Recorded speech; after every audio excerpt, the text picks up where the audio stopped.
Welcome, everyone. Welcome to the Seeker's Quest. We are back. We took off Tuesday. Veda's traveling, and CC had spotty service that day, I think. So we're back now. It's been a week. It's good to be back here with you guys. How are you, Veda? I'm doing fantastic. Good. Where are you right now? In a place called Abzor. Absor. That's in what country? That's on the Black Sea of Bulgaria. Okay. Amazing. He sent me some pictures. Actually, it looks beautiful. I'm a little bit envious. Love the sea. What about you, CC? How are you? Yeah, I'm doing okay. I'm just Trying to working on something with the figure out your working on something technology? on the working on the Bhagavad-gita with some things. And all these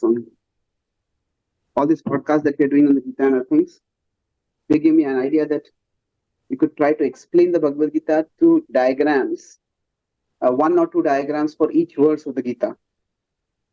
Oh, So I'm doing a researching on how to exactly do that. It's coming out quite well. Some ideas have come out. Just looking at the best way to implement it. wow.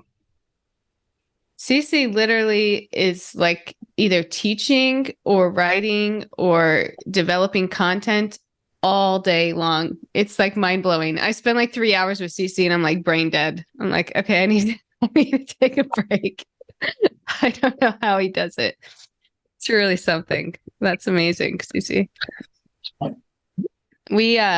We're gonna do something kind of fun today. We started this Bhagavad Gita study, this daily study. Me and CC and Balaram, one of Veda's students at the monk mode, is joining us. And we go through the Bhagavad Gita for 20 minutes a day and we read it. And CC kind of gives us a orientation and we ask questions and discuss it. And it's really fun. And funnily enough, I have this calendar, this of CC's. This is like a desk calendar. And he, where like every day, you have a different quote. And he made up all these quotes. They're inspired by the Bhagavad Gita. And yesterday's quote was inspired by the same verse that we did yesterday in our Bhagavad Gita study. So I was like, oh my gosh, we got to talk about this quote on the Seeker's Quest. And in that way, maybe we can, in the Seeker's Quest, dig deeper into some of the themes that come up in our reading of the Bhagavad Gita.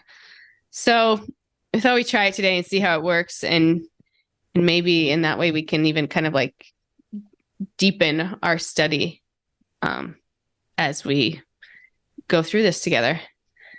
So this is the quote, and it's inspired by Bhagavad Gita 2.06. But like I said, CC developed these quotes. And if you want a calendar, you can text me and then I'll send one to you. They're $15, by the way. They're great. So this is a quote from September 20th. Opinions are like onions. We need to peel them to get to their core.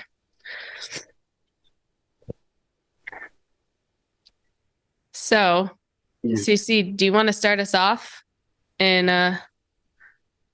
kind of orientate us a little around this? Sure. Oh, so in general, whenever we have or whenever, let's start with somebody else's opinion. Generally, whenever anybody expresses opinion, we tend to immediately evaluate the opinion. Is this right? Is it wrong? Does it make sense or it doesn't make sense? And well, that's an actual human instinct. Quite often, that opinion is an expression of some concern from their side. And that concern may well actually be much deeper. And if we don't get to that, then essentially we are stuck at a surface level arguing. And there is this thing, a person convinced against his will, people convinced against their will are of the same opinion still. So is it that people are irrational? Well, not exactly. It is just that we may have addressed their opinion at a particular level, but they may not be holding that opinion at that level. So it's like if say in it's like you could say people have layers, and we also can have a layer understanding of them. So there is one opinion. Yeah, I'm standing here, and say the other person standing here, and we have an argument, counter argument, and I may say that I have defeated that person, and maybe I defeated them at that level. But if you go deeper, that person has other argument at other level, and maybe you go deeper down and they have some other concerns.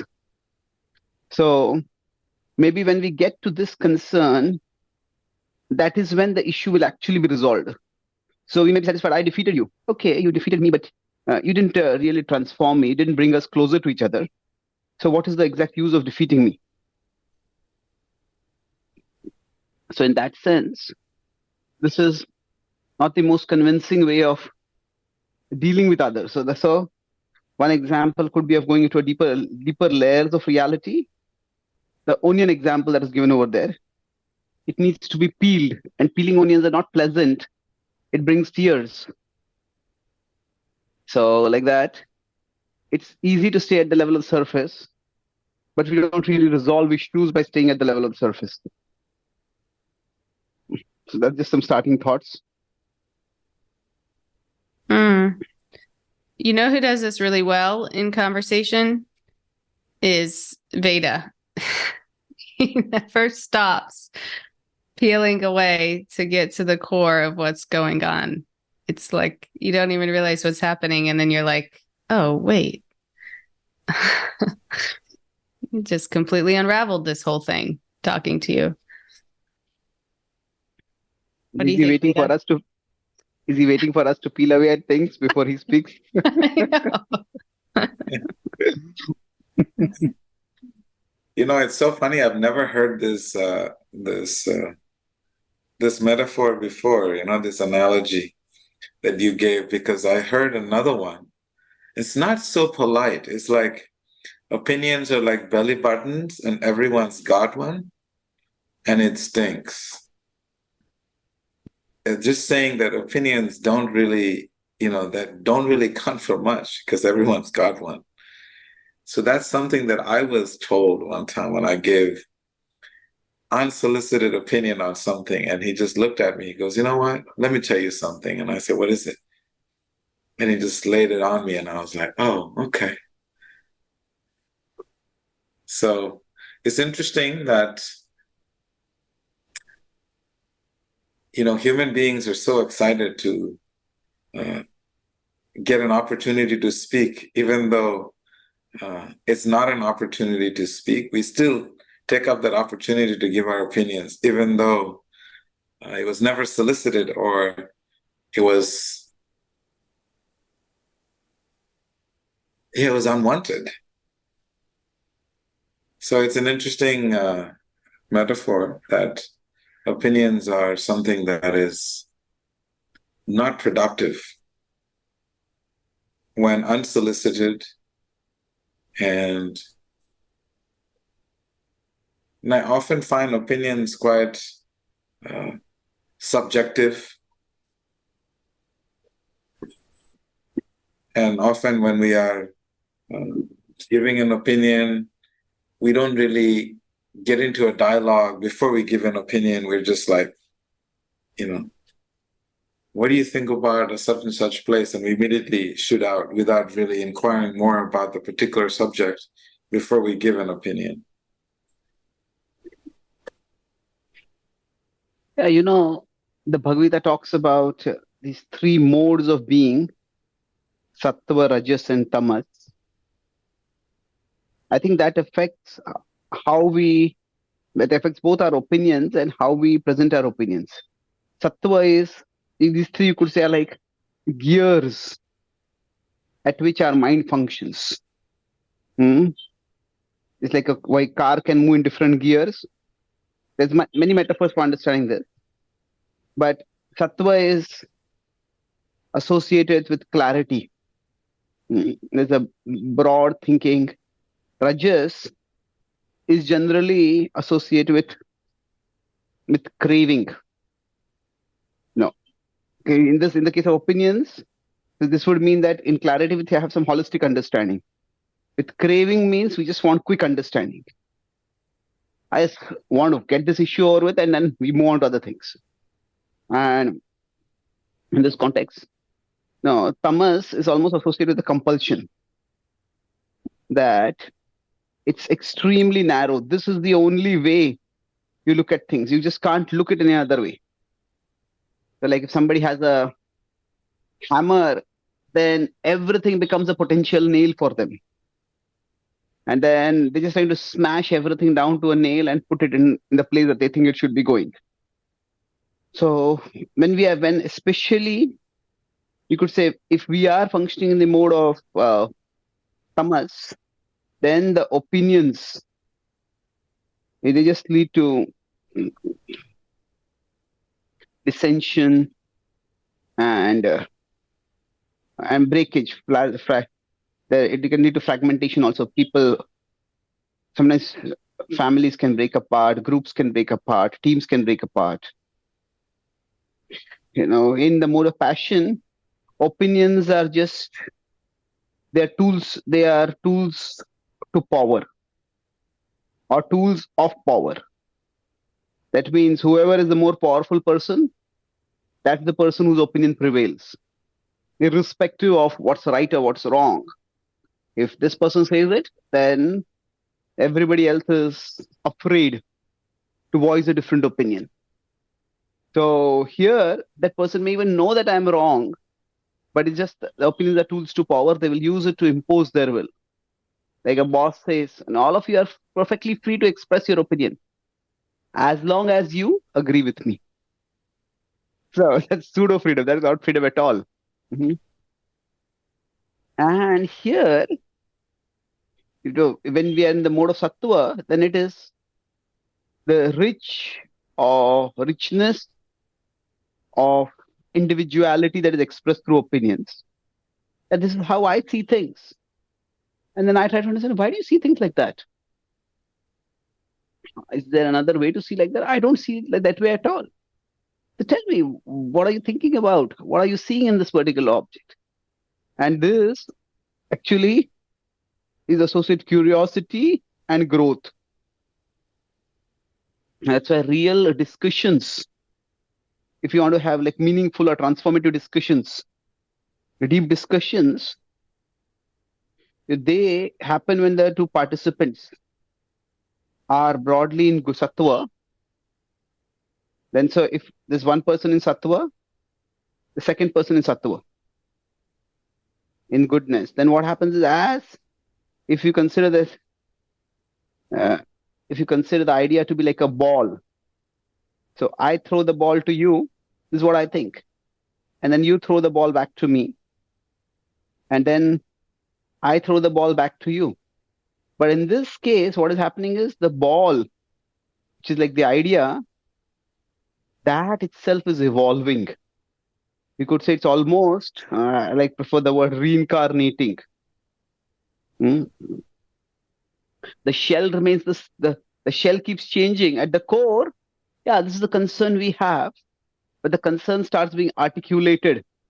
There's a core concern, that's like the soul.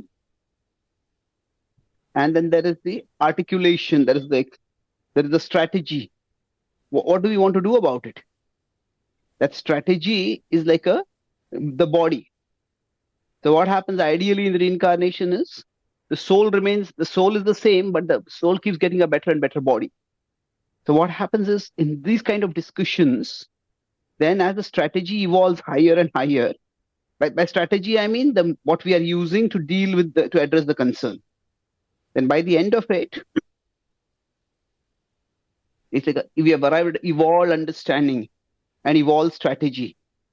So that leads to a person, actually, two people coming closer to each other, two people coming closer to a deeper better understanding the issue, and a better approach to addressing the issue, a better strategy for dealing with the issue.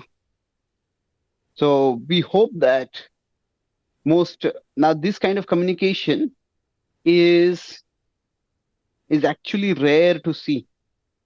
Most people, if they are not in sattva, then both of them are just talking past each other, trying to dominate each other, trying to have a gotcha movement.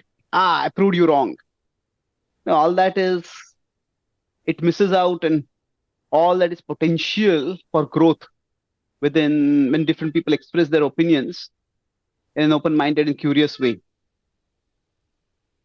Wow. This is such a beautiful analogy that you just used for sattva communication in relating the concern to the soul, and then the strategy of resolution to the body, and how if you go back and forth with somebody, it gets stronger and stronger. The reincarnation gets stronger and stronger. That was beautiful. It's funny, like we've all been in conversations with people where where you feel the energy is just like wanting to defeat you or prove you wrong or be right.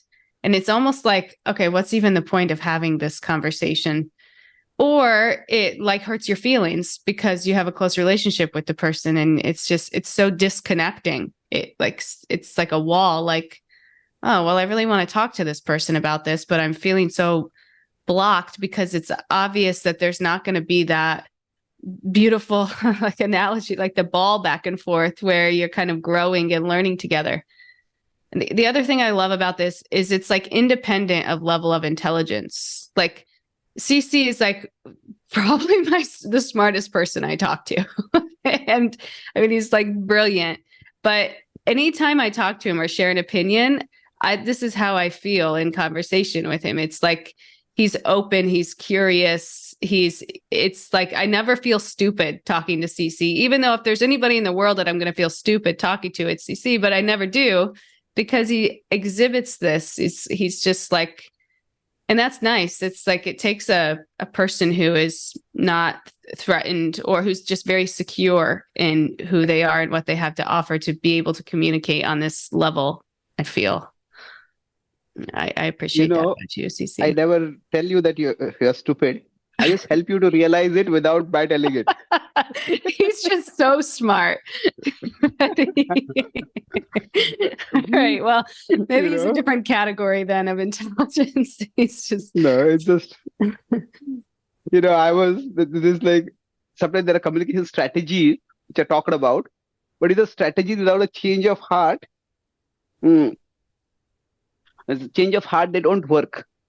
So one of the strategies that I learned in the communication seminars, don't say that, how can I help you? Say, instead of saying you are wrong, or you are not communicating clearly, you are just being incoherent. So how can I help you? So that you can have it followed by express yourself better. How can I help you communicate your concern better? How can I help you understand what I am saying better? So start with that question, how can I help you? So I was at one mediation, and sometimes some people can use these strategies. So this person started, how can I help you understand that you are wrong?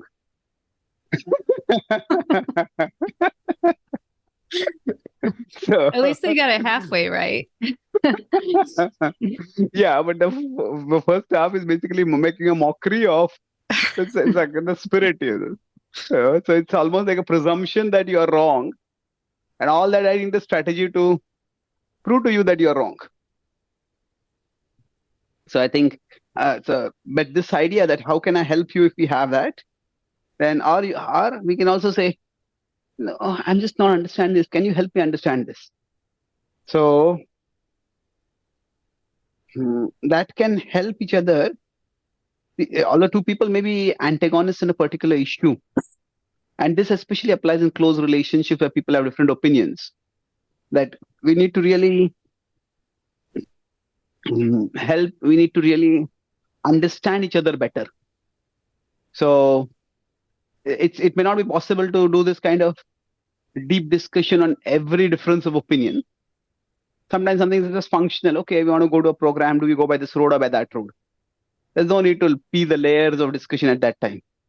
Just decide one. Sometimes it's right. Sometimes it's not right. We learn from experience. But some issues that are basically this deeper exploration, it could be for important issues. It could be for important people. Even the specific issue we don't think is very important.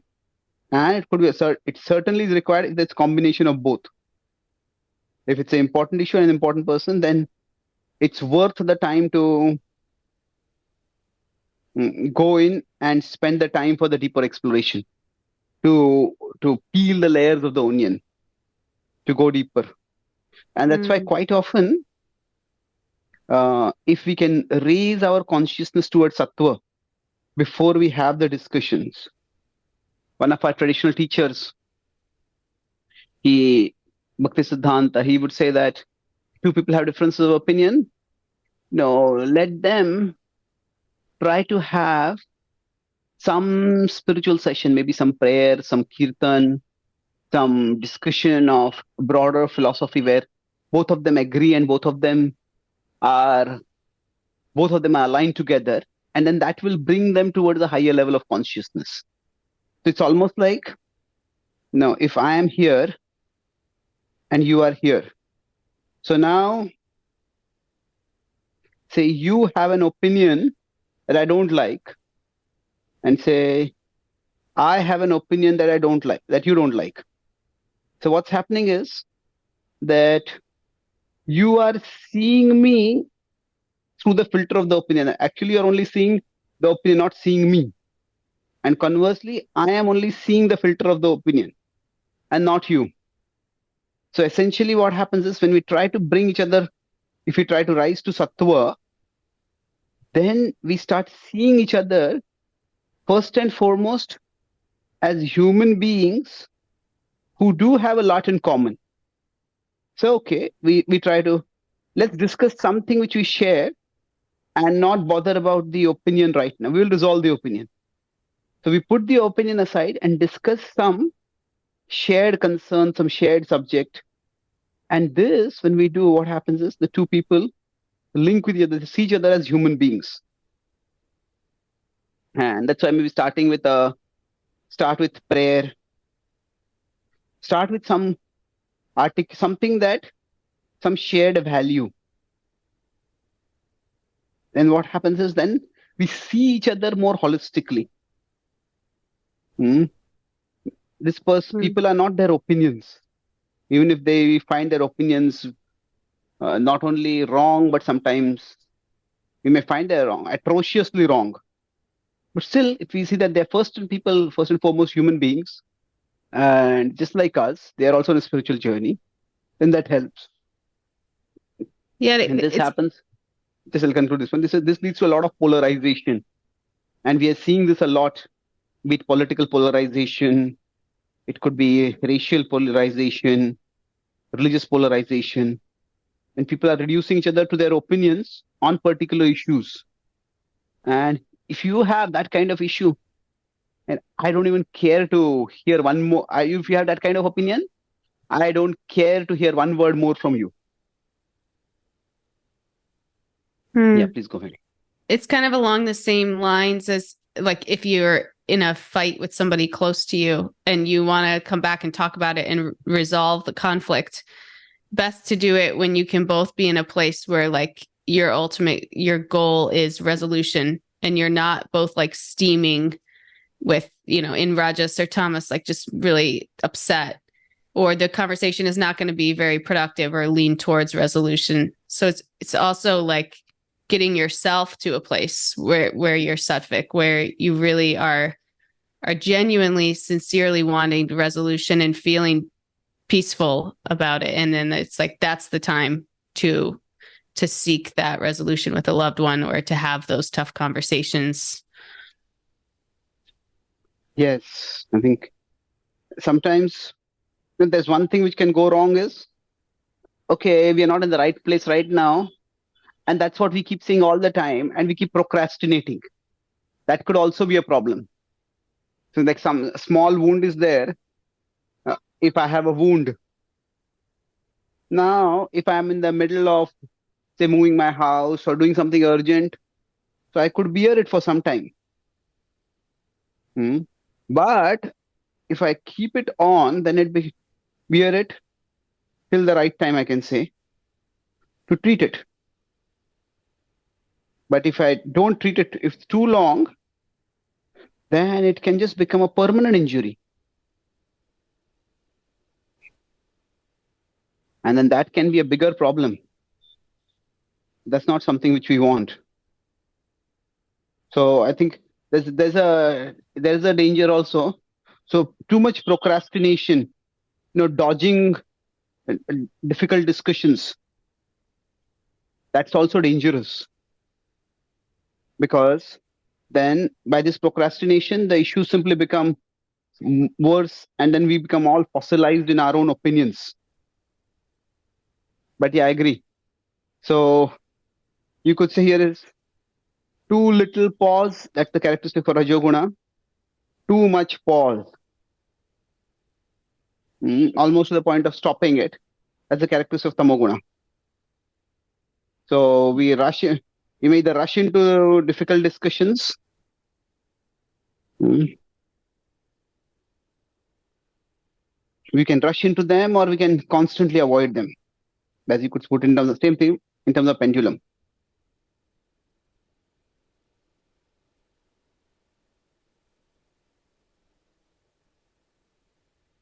Yeah, and it's also, I feel like, not just a function of time but also like what you're doing in that time, like how you're trying to heal yourself and coming to terms with your own wounds, so that you can actually really address them in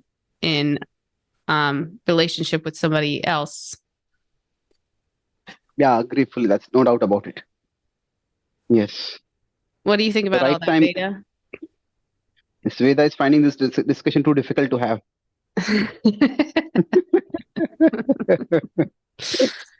It's painful. Painful to see how foolish we all are as compared to how enlightened you are. One thought that I had was, you guys have gone so far into this whole thing, but I was still in the first diagram that you drew, and you all have left me behind. We're in the mode of Rajas over here, Veda. You gotta go. Which diagram are you referring to? No, first one, right there. Go up a little bit. There we go. No. Next one. There we go. You know how you broke down clarity, craving, and compulsion. I think it's really nicely done. When I look at this whole topic of moving the layers, richness of individuality, curiosity, and growth, these are all good. And we can have a lot of good discussions in the mode of sattva. But sattva in itself, I feel, is inadequate, because there's something greater than sattva, which is to make sure that we understand that at the end of all discussions is what is, like one of my teachers, very exalted personality. He would never give me his opinion, because he was very clear that I don't have an opinion. And I said, what do you mean? He said, it was very clear to me that opinions are for people who are situated on the mind, because we study the scriptures, we understand what Krishna is saying, what the Vedas are saying. Our responsibility is simply to repeat and, make sure that we are in line with the teachings, but at the same time, we're welcome to share our realizations. But it's a little different than our opinions, he would tell me. So I always have had this in my mind that, communication just in the mode of sattva is not sufficient. We need to have it backed and have a stronger spiritual foundation where we can actually take it beyond the level of individuality, but more on the level of divinity within the relationship of the individuality. So that is something that I always think of when I'm trying to discuss this point of how to have sattvic communication. Because people are now, at least in Europe, there is a group of people that I know, they do nonviolent communication. And I said, oh, nice. It's very big. But there's more than nonviolent communication. There is loving communication. And it's not just about reincarnation. Reincarnation is not what we are interested in. We want something beyond reincarnation. We would like to have access to life beyond this life, not just keep coming back on and on again. So whenever I think of mode of goodness, sattva, I feel Suddha Sattva or pure goodness is something that is more appealing to me personally. How can I communicate in such a loving way that I don't have to ever give my opinions? I can simply share the realizations of the great saintly preceptors before me who have had something very profound to share on this particular topic. So this is something I always try to think about. So I just thought I would share that because you all have moved on, and I hope I didn't take you all backwards. No, it's cool. I feel like we have these topics, and then where we always end up is like connecting it back to God and divinity, and recognizing that that's like necessary. But I feel like what you said, some of it sounded a little bit brainwashy to me. Like it doesn't matter about the mind. You have these scriptures and you just repeat it. I don't. That's just like, it sounds a little brainwashy. It's a little different than just repeating it. To me, I don't consider them to be repetition, because when we study the Shastras, when we study the wisdom texts, we're supposed to implement that in our lives. And when the implementation is there, I feel from, there is theoretical knowledge, study of the books, and then we apply it, then we get realized knowledge. And through the application, between application and theoretical knowledge, there is execution. And I feel there is a point where we do have some knowledge, some realizations that is revealed to us. So okay, so it's not just repeating it. It's something that you have experienced. It's not you're not just repeating word for word. No, what did you realize about it? Yeah, I think whether you are onto something significant over here. But let me address Radha's concern first. I was in Texas and I saw this on one car. This is apparently God said it. I accept it. That settles it. So this can sound very simple for any theological issue, but life is really that simple. So God said it. Okay, what exactly was said? Because that was said. Usually, almost all religious traditions, all sacred traditions, their sacred texts are in a different language from the current language that people speak. So what exactly was it said? It could have multiple translations for it. Then I accept it. Okay, which part of it do we accept? I say I accept all of it. But literally nobody can literally replicate the way things were done, say, thousands of years ago. And that settles it. Okay, for whom? You may accept things that way, but does everyone accept it that way? That's why I would like to. So I appreciate this concern of fanaticism that comes up. I don't have my opinions. Actually, what I am speaking is not my opinion. What I am speaking is the word of God coming through me. And I am simply an instrument. So in fact, if somebody starts saying that I am speaking the word of God, I would keep a safe distance from that person. It's very dangerous. It's quite presumptuous. And how do you really know it's the word of God? So, but with respect to, there are two different things, with respect to the, sometimes these two words go together. There is revelation and then there is realization. And the two are not at all the same things. Revelation is more top down and it happens at certain times in history. So is it that particular times in history, particular saints have been taught some things? Yeah, definitely. So it's historical. Sometimes it happens. But realization, you could also say it's top down, but this is more of our intelligence and mind coming in harmony.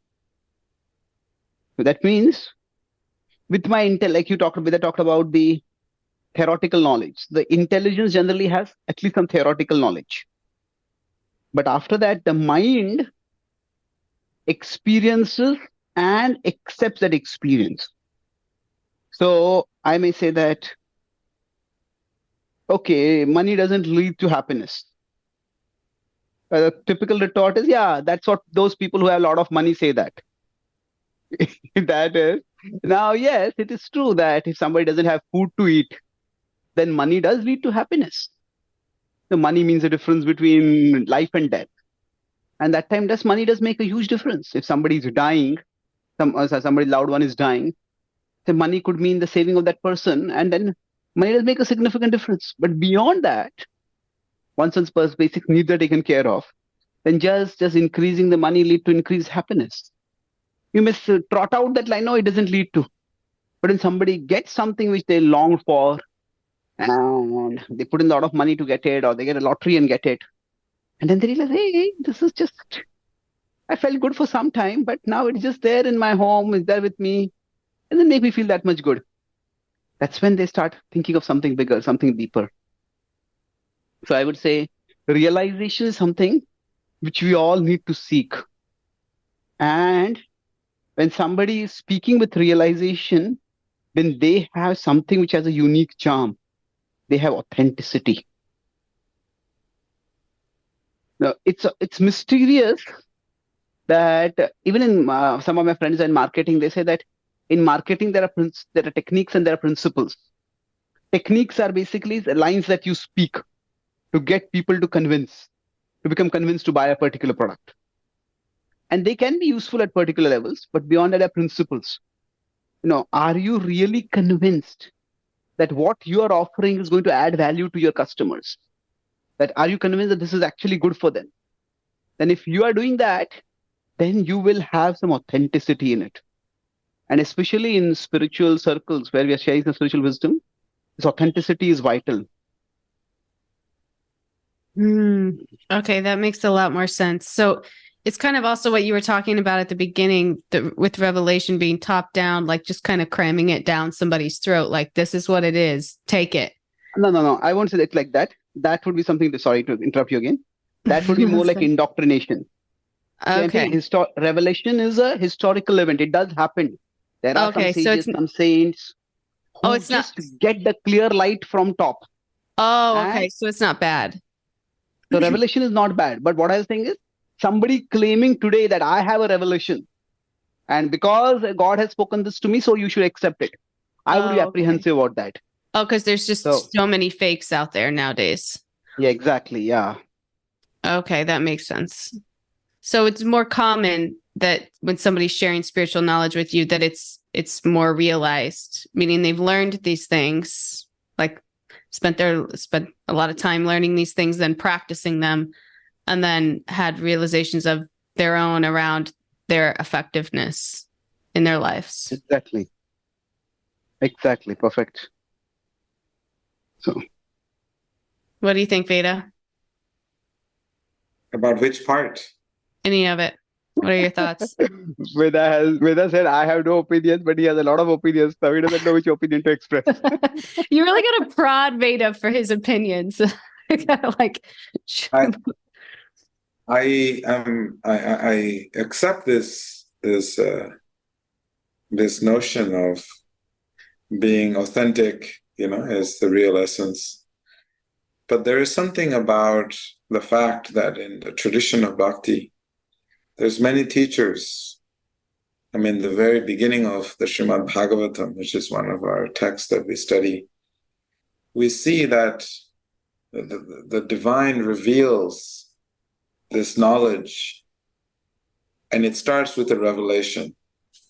He reveals this knowledge into the heart of Brahma, who is considered to be the first material creator. And so this principle of revelation or revealed knowledge is something that I find quite fascinating, because there is the possibility that if I cultivate my personal spiritual sadhana and my personal practice, there is a possibility that I may have access to some revealed knowledge, that knowledge may be revealed to me by the divine. As most knowledge is revealed, but it's more like when I think of the 6 saints who are discovering Vrindavan, they were given instructions, and they were then able to unravel this city of 5,000 temples. So there is something about this whole principle of a revelation and having the wisdom text as the foundation of lifting the dialogue that we have from sattva to a higher level of authority, which is sages who have probably a deeper knowledge than us, deeper realization than us. So I have a tendency to put quite a lot of value in that there are sages who are definitely more realized than me and have more to offer than me. So try to align my decisions in life, not just based on being in the mode of goodness. You have a good philosophical argument, so do I. And we agree on this and we still disagree on this. And we just kind of try to make things work. But on a more spiritual level, then I can always go back and look at the sages. What did the sages have to say on this topic? And so when I find people who are always taking current relevant issues and saying, hey, this is what this sage had to say about this issue, and these are possible ways that you could address those points in your life. So I have a tendency to lean in that direction. Otherwise, it's just opinions and opinions and opinions, and it just never ends, So that's just my personal, and that's where authenticity for me comes in, me practicing and aligning with the lineage of bhakti, these teachers who came years before me and decades before me, and their own personal practices and realizations. So you're saying those people do exist. We just have to be careful of who we choose for them to be. But in our lineage, we have some pretty beautiful examples that you have a lot of faith in, that you follow. I think we are talking about some significantly different things now. When you talk about opinions, I think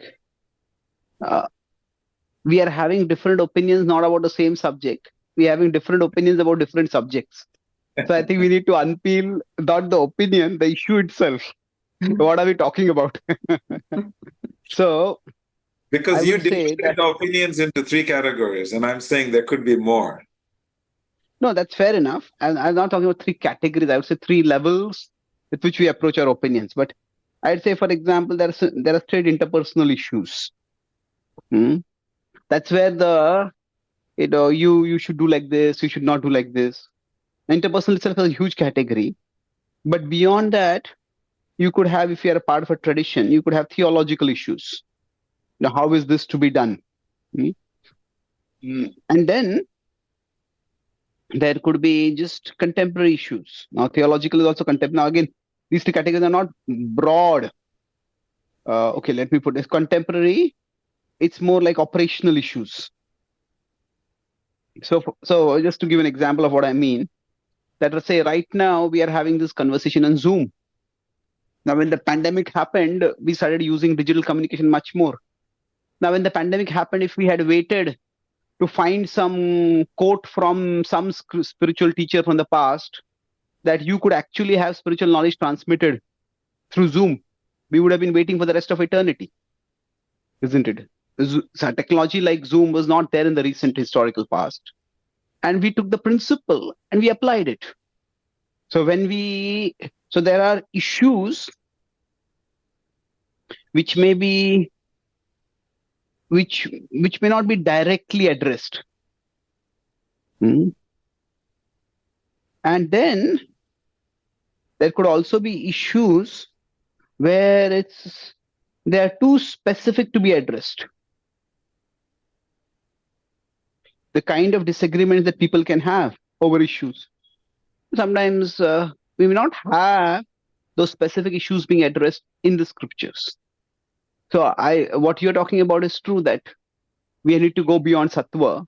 But I think the way to go beyond sattva is also first cultivating sattva and then seeking something higher. Now, for theological issues, you can have scriptural quotes, and those could be useful. But I think for most practitioners, most of the challenges that they face today, scripture just does have some statements about them, but not too specific statements that can be used to resolve issues. We need to be much more careful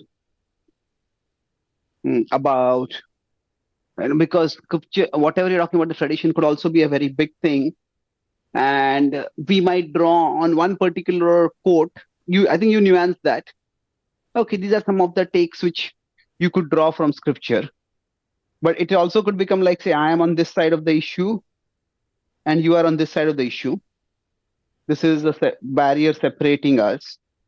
And then you could say that the scripture, the wisdom text could be big enough that I could draw something to support my point and you could draw something to support your point.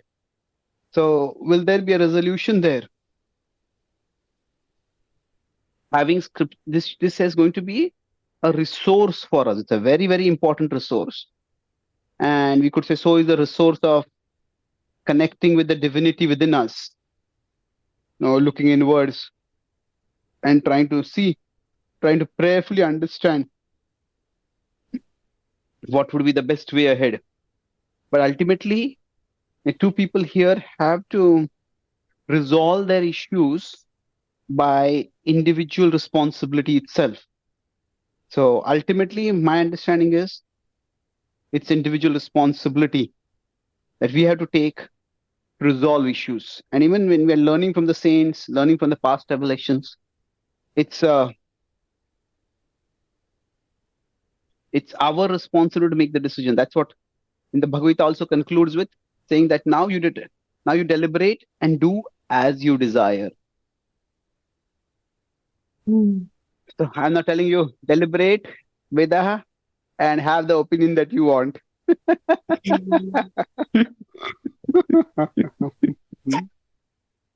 I stand on this ground that there has to be a both vertical and horizontal. It's not. Yeah, I fully agree. I think I depicted that over here. I think we have the tradition. We need to link with the tradition, and we need to link with the contemporary world. So both are there. Agreed with you fully about that part. So there we go. We have an agreement. CC just like kind of provided the link though, in a sense, right? Because we're functioning in this world, and this world is kind of where we play out the lessons that we learn and our realizations that we get through our spiritual practice. So there does have to be like a practical link, and it's not always so direct. And in that, we have to kind of stay connected and use our discernment and try to operate at the level of sattvic, right? Yes, perfect. Mm-hmm. Should you try to summarize, or are there any further reflections you want to have? No, that Yeah, was so good. I'm like so inspired by both of you.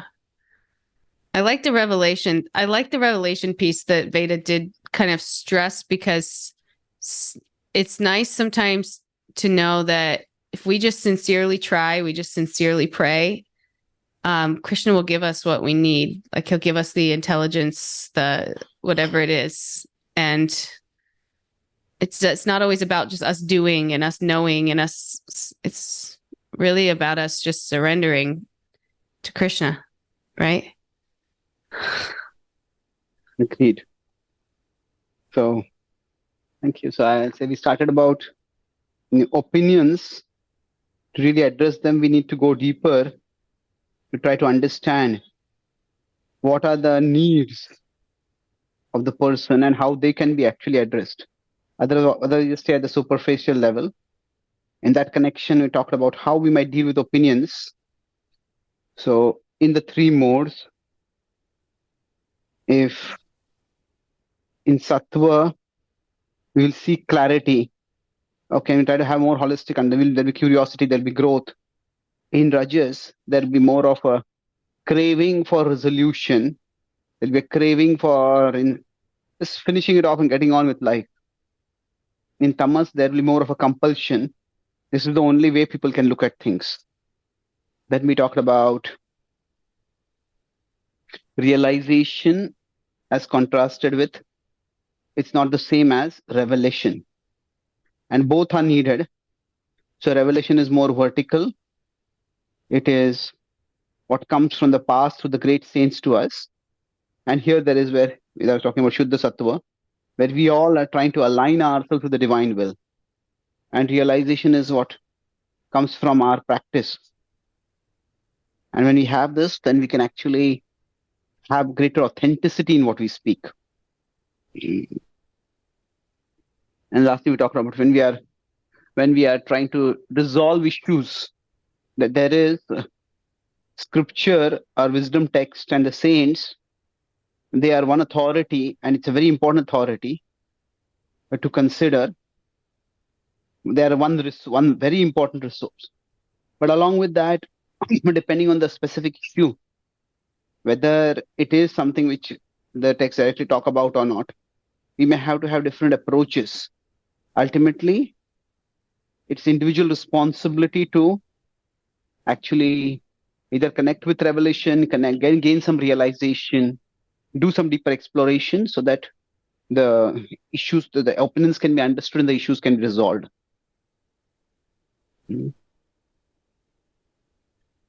Thank you very much. Thank you. Thank you both.